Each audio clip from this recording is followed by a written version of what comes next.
Putain, il a fait mieux que le James Bond de l'année, là, Dangereusement Vôtre. Hein. En France, 2 500 000 entrées, Parole de flic, quoi. Dans ta gueule, Roger Moore, quoi.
Bienvenue dans Stéroïdes, le podcast qui fait l'exégèse des gros bras.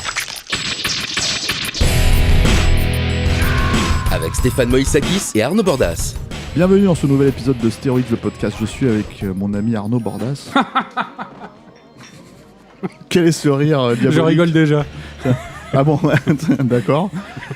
Bah tu rigoles pour bonjour à tous. Parce que apparemment t'as envie de présenter l'émission, ça y est, c'est parti. Bah oui, non, bah je sais pas, on avait dit qu'on parlait des Sentiers de la Gloire, c'est ça, non ? Les Sentiers de la Gloire de José Pinheiro. Voilà. Non, bah alors je présente donc ou... Bah je t'en prie. Bon, bah, Il vous en prie. Bah voilà, donc comme tu viens de le signifier malicieusement, nous allons parler aujourd'hui d'Alain Delon. Et notamment d'un des plus beaux fleurons de sa filmographie, qui est Parole de flic. Voilà, toi tu sais même pas présenter quoi. Parole de c'est flic. un métier, monsieur. Voilà, c'est exactement. Parole de flic, donc polar de José Pinheiro datant de 1985. Qui reste un des gros succès d'Alain Delon de cette époque-là, hein, puisqu'il avait en France, il avait quand même récolté 2 500 000 spectateurs, ce qui était mieux que le James Bond de l'époque, Dangereusement Vôtre, qui était sorti la même année.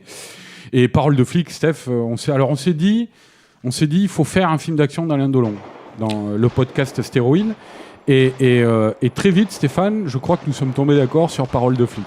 Parole de flic, c'était soit Parole de flic, soit ne réveillez pas un flic qui dort, qui est moi de je José pense, Pinheiro également. Qui est José Pinheiro, qui est un peu le Joseph Zito français, hein, je pense. Ouais, et puis qui est un peu, disons-le, hein, la muse d'Alain Delon. Il a signé ses 2 plus grands films, quoi. Voilà. Je veux dire, Visconti peut aller remettre son froc. Voilà, exactement. Il y a pas photo, quoi. Et je pense que c'est assez clair, voilà, tu as tout dit. Et c'était soit Parole de flic, soit ne réveillez pas un flic qui dort, qui bon, sont des thématiques quand même assez similaires, quoi. Alors on va pitcher. Tu vas pitcher, Arnaud, Parole de flic. Oh, on va pitcher rapidement là. En gros, donc. Parce que c'est un film qui est difficile à voir quand même. Hein. Faut être honnête. Aujourd'hui, ça a été un gros carton, mais il y a un vague DVD chez Pathé qui est sorti il y a 15 ans, 20 ans même. Honnêtement, tout persuadé qu'il est de sa magnificence, je pense qu'Alain Delon lui-même doit avoir du mal à revoir le film quand même. Tu crois ? C'est quand même assez gênant comme film. Donc, moi, je trouve pas. Je trouve que c'est assez. Ah non, mais c'est une véritable pièce de collection. Hein. Qu'attend Criterion pour nous sortir une édition digne de ce nom.